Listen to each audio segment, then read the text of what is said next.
Bonjour. Est-ce qu'on est conditionné, je veux dire, a-t-on véritablement un libre arbitre ou est-on conditionné par notre éducation et par nos systèmes de valeurs Bon, alors, il est certain que nous sommes conditionnés par non seulement notre éducation, le système de valeurs, mais notre nature qui nous est donnée. Un qui est d'une nature irascible, un qui est d'une nature envieuse, un qui aime les femmes, un qui aime les hommes. Tu as toutes sortes de bonhommes aujourd'hui sur Terre. Aussi au niveau génétique, on charrie avec nous un background héréditaire qui fait que dans une très grande mesure, nos choix sont complètement conditionnés. Mais, néanmoins, il y a libre arbitre.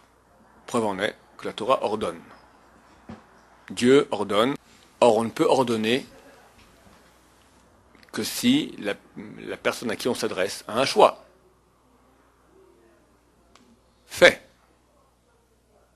Je ne vais pas dire que quelqu'un fait s'il n'a pas l'option de ne pas faire. Mais disons que c'est pas du probable. On n'a pas autant de chances de le faire que de ne pas le faire. Alors, je vais arriver, je vais t'expliquer le principe d'abord. D'après la Torah, il est clair qu'il y a libre arbitre. Comme il est marqué, Dieu a mis devant toi la vie et la mort, j'ai mis devant toi la vie et la mort, ou bacharta b'chaim, tu choisiras la vie. En parenthèse, si c'était vraiment comme ça la vie et la mort, que je vois maintenant la vie, un sourire souriant, des cheveux au vent, elle vient t'éclater, on est heureux, et puis une tête de mort avec deux os dessous, on croit, il n'y a pas de choix. Si Dieu me dit, j'ai mis devant toi la vie et la mort, c'est-à-dire que j'ai un choix. Ça veut dire quoi? J'ai la vie. On propose des mitzvot, servir, travailler. La mort, qu'est-ce qu'on me propose? Un sourire éclatant, pas un sourire de tête de mort, d'accord? Miss Univers, Christine, Christy, les cheveux au vent. Waouh! Ça, c'est la mort. Là, il y a un choix. Alors, quelqu'un me dit en moi, tu te comprends, ça n'a rien à voir. T'es pas né pour ça. C'est pas la raison de vivre. Il y a une raison de vivre. Puis l'autre côté te dit, arrête avec raison de vivre. T'as une fille pareille, tu laisses, c'est baltacherie, ça, c'est interdit de passer à côté.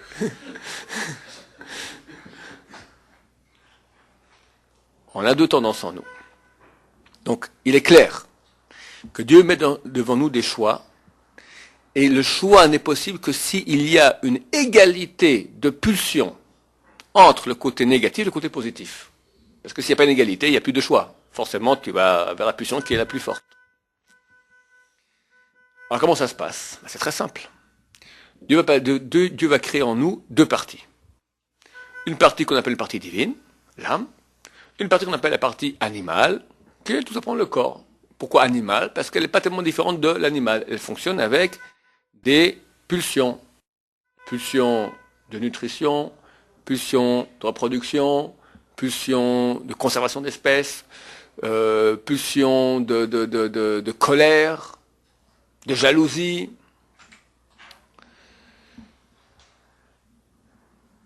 Et il y a les outils. Toutes les facultés intellectuelles que nous avons, qui peuvent être au service de la pulsion divine ou au service de la pulsion animale. Maintenant, vu que la pulsion animale, elle n'a rien à vendre, que du flop, qu'est-ce qu'elle va me vendre? La pulsion animale, qu'est-ce qu'elle me dit? Elle me dit les honneurs et un boulot bien, avec un statut, tu es quelqu'un, de l'argent. L'argent égale deux choses, pouvoir et bonne femme. Ça va ensemble. Tu ne peux pas avoir beaucoup d'argent, c'est presque impossible d'avoir beaucoup d'argent et de ne pas glisser dans les bonnes femmes. Presque impossible. Tu peux avoir de bonnes femmes ou pas avoir d'argent, ça. Pardon? Tu peux avoir de bonnes femmes ou ne pas avoir d'argent, ça. J'ai pas dit qu'il ne faut pas ça. Mais qui est au service de qui? On a un corps, il est là, il sert à quelque chose, au niveau de la vérité, il est là pour être au service, c'est le véhicule de l'âme. L'âme, c'est une âme. Il faut bien un moyen qu'elle puisse se réaliser. Pour réaliser, il faut des outils, il faut un corps. Donc le corps devient l'outil de l'âme. Mais si maintenant le corps devient une fin en soi, là on est dans l'erreur, parce que le corps il disparaît. Pourquoi erreur? Parce que le corps est une chose qui passe. Or nous voulons être éternels, on veut la vraie réalité. J'explique une petite notion qui est celle de vérité. J'ai souvent expliqué cela. Je dis maintenant c'est une tasse. Vrai ou faux? Vrai.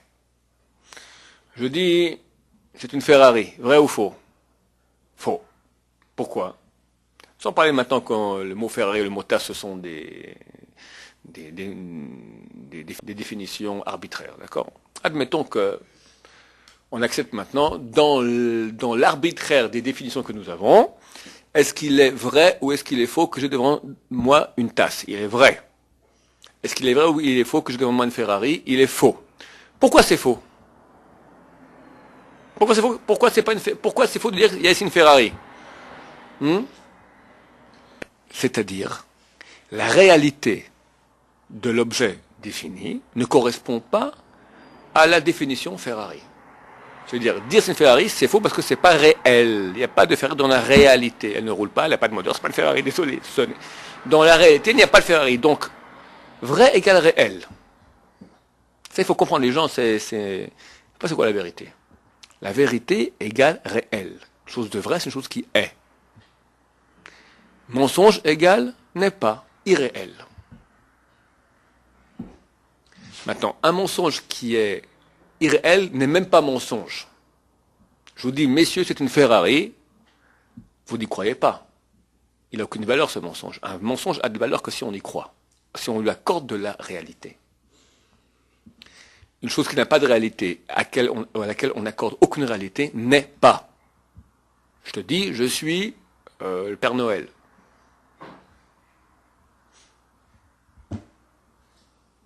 Ça n'a rien.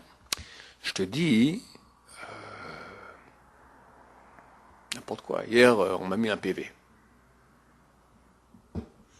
Tu peux me croire et accorder de la réalité à une chose qui en fait n'est pas, parce que j'ai pas eu de PV hier. Ça s'appelle le mensonge. Donner de la réalité à une chose qui n'en a pas. Lorsque le premier homme a péché, je ne vais pas rentrer dans le fin fond du pourquoi, etc., mais en tout cas, la situation est aujourd'hui que il existe une réalité qu'on appelle le mal, qui est donner une réalité à une chose qui n'en a pas. Donc on accorde un peu de réalité à ces choses-là. Un peu. Mais c'est un mensonge. Pour moi, ce n'est pas réel. Ce n'est pas réel. Tu me diras, mais la bonne femme, elle est réelle, je la vois. L'argent, les pessettes, c'est réel. Oui, mais une réalité très très petite. Ça veut dire. Je dis maintenant la tasse. Est-ce vrai qu'il y a une tasse ici? Oui. Pourquoi? Parce que dans la réalité, il y a ici une tasse. Elle est dans la réalité. Il y a une réalité d'être de cette tasse. Cette réalité d'être de cette tasse, elle est pour combien de temps? Une tasse moyenne, pareil, combien de temps elle tient? 3 ans, après elle se casse, 4 ans, 5 ans, tout cassé. Ok, donc cette réalité, elle est, mais elle est limitée. La table, elle a une réalité limitée. Le bâtiment, limité. Nous, limité. L'univers, limité. Tout le monde matériel a une réalité qui est limitée. Et si on la compare à l'infini, autant de temps que durera le monde limité, par rapport à l'infini, il n'a aucune stricte réalité.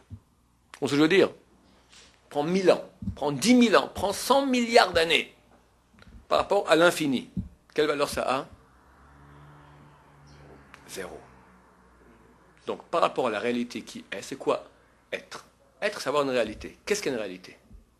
Que ce qui est éternel. C'est la seule chose qui est. Tout le reste n'est pas. Ah, tu me dis, mais il y a quand même un peu. La fille, je la kiffe bien quelques secondes. Oui. À peu près ça. La vie, demande aux gens qui sont déjà un peu âgés. Dis-moi, comment s'est passée ta vie rapidement? Comme ça, il te dit.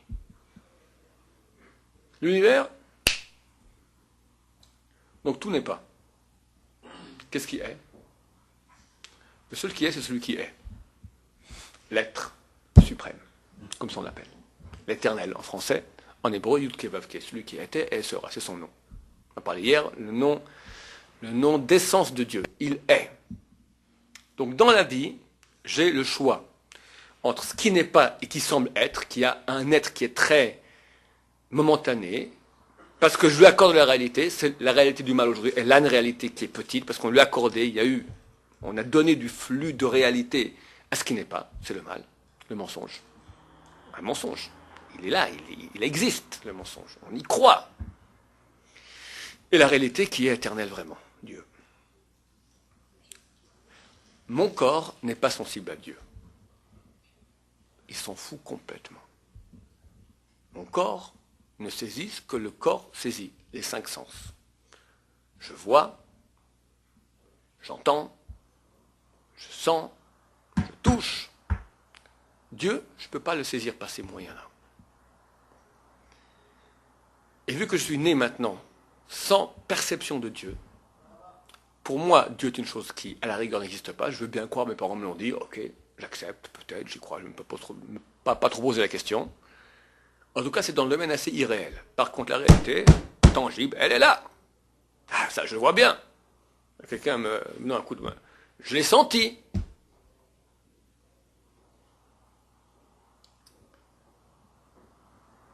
Ce qu'en soi, on sait que c'est complètement faux. Alors, je peux expliquer ça un peu après. Donc, qu'est-ce qui se passe? Il y a une prépondérance beaucoup plus grande au mensonge. Pourquoi? C'est très simple. Vu qu'on veut avoir un libre choix qui soit moitié-moitié. 50-50 exactement, parce que sinon, il n'y a plus de libre choix. Forcément, si un t'attire plus, tu vas aller vers celui qui t'attire plus. T'as plus de pour qu'il y ait un libre choix, il faut qu'il y ait un choix qui soit exactement. J'ai vu quelqu'un maintenant, il y a quelques minutes, faire un acte extraordinaire. Un héros du peuple d'Israël. Le choix, il se joue à 1 millimètre. 1 millimètre, oui, non, oui, non, oui, non. Oui. Ah, c'est pépère comme ça. Il n'y a pas de choix. Quand quelqu'un lui dit ne tue pas. Bon, c'est pas héroïque de ne pas tuer dans un cas normal. Parce que tu n'as pas de choix de tuer et pas tuer. Il y a des gens chez qui les babis se trouvent à ce niveau-là. Il y en a. C'est pas le nôtre d'habitude, d'accord? Pas libre choix, c'est quand libre arbitre, c'est quand il y a vraiment une hésitation qui est vraiment à égalité. Maintenant, le mensonge, il a un problème. Ils vendent de la camelote, ils vendent rien, ils vendent du flop, ils vendent du vide, ils vendent de la mort. La vérité, elle est forcément gagnante. Elle dit, moi, je te propose Dieu, l'éternité, la seule chose qui est vraiment. Quel poids peut avoir de la camelote, la meilleure camelote du monde par rapport à être et tu n'es pas? Aucun poids. N'est pas. Qu'est-ce qu'il doit faire Dieu pour qu'il y ait égalité? Il va créer un panneau énorme. Que la vérité, elle est perceptible 1 millionième. Et le mensonge, il y a une campagne, un bourrage de crâne toute la journée. Depuis qu'on est né, on voit que ça. On ne voit, on entend, on ne touche que ce qui n'est pas. Et ce qui est, on ne le voit pas, on ne l'entend pas. Alors au bout d'un moment, on hésite. Une partie de moi me dit, il y a Dieu, il y a la vérité. Et je suis sensible à ça. J'ai une âme, je sens le sens de ma vie. La vérité, aider, aimer. Mais vu que c'est tellement loin, et je suis né dans un monde qui est tout le contraire, un gosse, il s'est passé quoi Dieu? On lui en parle peut-être vaguement, mais il n'a pas la conception de Dieu comme un adulte peut l'avoir. Un gosse, il est complètement animal. Les gens n'aiment pas qu'on dise ça parce que c'est pas très beau, parce qu'il est très mignon, il est tellement pur, n'est-ce pas? Il n'est pas pur du tout. Enfin, il est pur, oui, mais il est purement naturel. C'est dangereux, c'est quoi naturel? T'as un gosse qui joue à la petite voiture. Il a 3 ans. Puis il y a un autre à côté qui joue avec une petite voiture plus jolie que la sienne. Qu'est-ce qu'il fait? Il le pousse, il prend la petite voiture, c'est tout. Comment il mange un gosse, t'as remarqué? Il faut regarder un petit gosse. Il a 1 an. Il est comme ça avec tout dans la bouche. Déjà, il a attrapé l'autre côté, là. Pour pas que ça lui... qu'il n'y ait pas une seconde d'arrêt entre...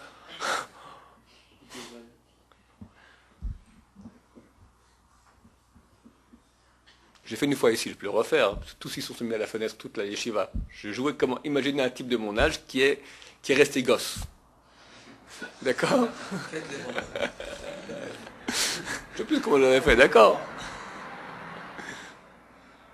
D'accord, c'est pas pur, c'est un sauvage. Parce qu'il est complètement animal. Pourquoi Dieu nous fait créer dans cette période d'abord animal? Pour qu'il, le jour où on devient adulte, il y ait une certaine chance de réussite au mal, au mensonge. Sinon, il n'a aucune chance. Si depuis que je suis né, j'ai à égalité la perception de Dieu, la perception du mensonge, qui va choisir le mensonge? Regarde que la vérité, c'est tel... Au bout d'un moment, la Neshama se réveille, mais c'est une puissance extraordinaire, bien que Dieu ne le voit pas. La Neshama, on ne la voit pas, on ne sait pas, tout ça, et ça a l'air absurde. Regarde, aujourd'hui, des dizaines de milliers de gens qui reviennent. Des centaines de milliers. Pourquoi? Ils ont dit, mais je veux un sens. L'animal ne cherche jamais un sens. La recherche de sens, la recherche de pourquoi je vis, vers quoi je vais, qui je suis. Ça, un animal se pose jamais la question. On n'est pas animal, on a en nous une autre partie qui est divine. Neshama, qui éclaire très peu, un petit ting, mais il est tellement lumineux, ce petit flux, que tout le mensonge est balayé.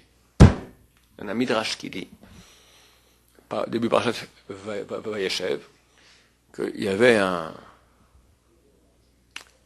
charbonnier qui était dans son atelier et se rentrait des chameaux avec des ballots de lin. Des tas de chameaux, des ballots de lin énormes. Il a dit, mais comment on va pouvoir emmagasiner, recevoir tellement de ballots de lin, ça prend beaucoup. On peut pas supporter tout ça.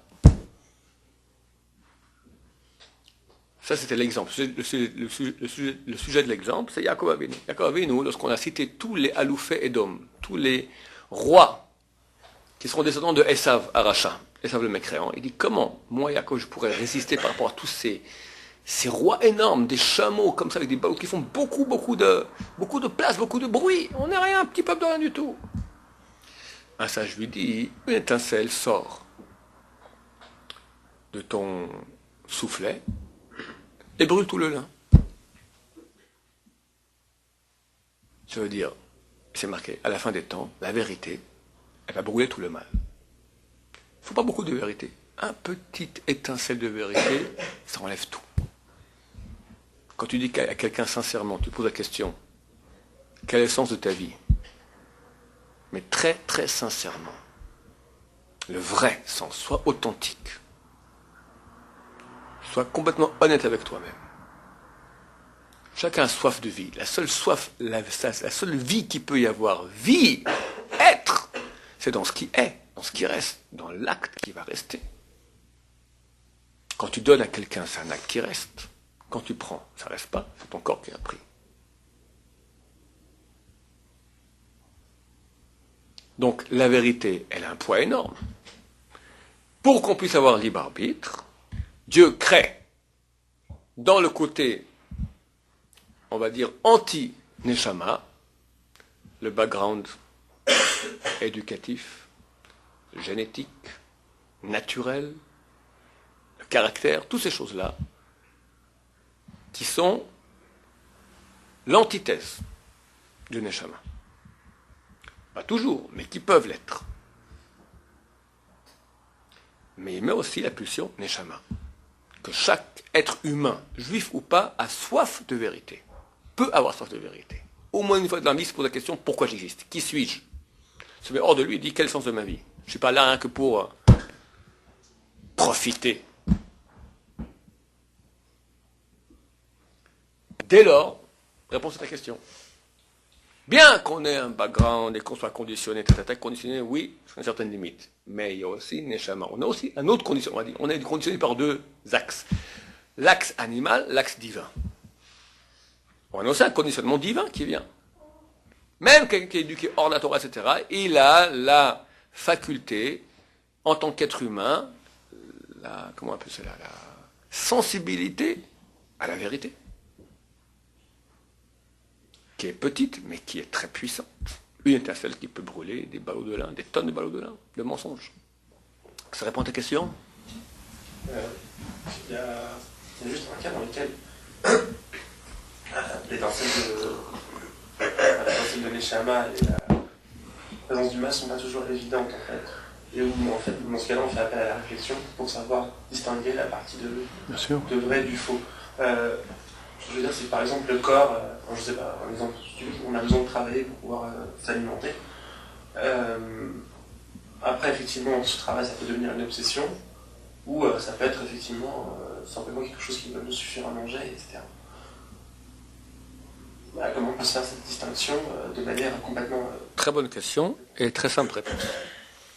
Les deux éléments dont nous parlons maintenant, l'aneshama, on appelle ça le corps, fonctionnent dans leur expression tout à fait différente. Les deux s'expriment en nous. C'est pour ça qu'on peut être très balancé. Le choix toujours se fait entre... Il y a deux pulsions, mais les pulsions, on peut les reconnaître. Il y a un truc pour les reconnaître. La pulsion neshama, venant de la vérité, elle fonctionne par vrai-faux. La pulsion corps, elle ne sait pas c'est quoi vrai-faux.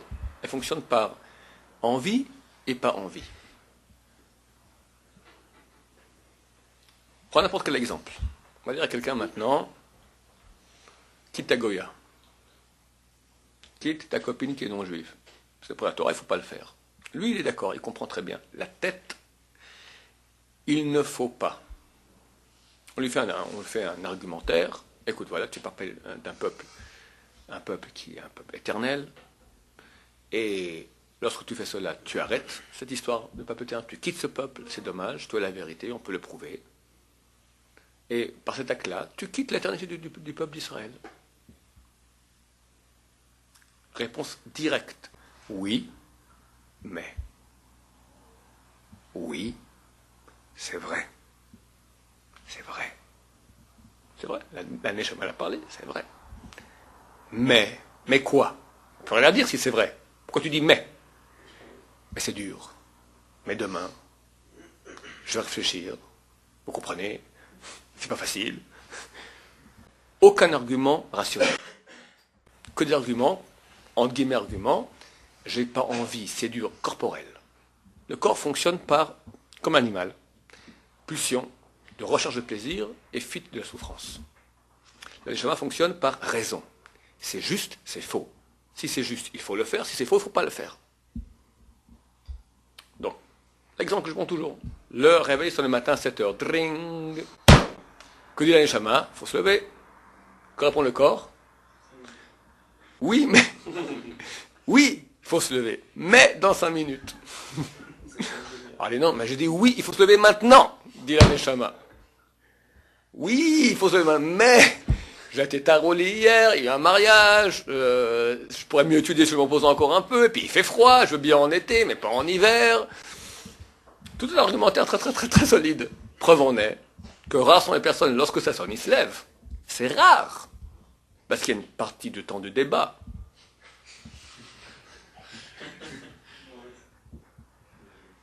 Idem dans tous les choix. Prends l'exemple du travail. La raison dit il faut travailler pour se nourrir, c'est normal. Pas besoin d'amoureux d'eau fraîche. Alors, tu te mets à travailler. Et puis après, tu as le corps qui vient qui dit ok, allez, on gagne. C'est kiffant, c'est bien. Un peu. Alors, la tête te dit ok, mon vieux, et c'est pas, t'es pas venu. Tu sens que tu es en train de vivre ton truc un peu trop fort là. Tu n'es pas venu sur Terre pour ça. C'est pas le but de faire des sous-sous. Il y a d'autres choses sur Terre. Mais pourquoi ta vie, la Torah, se brancher avec Dieu, ces choses-là? Oui, mais. Non, oui, mais. Je vais travailler mieux que ça, je pourrais mieux le faire après.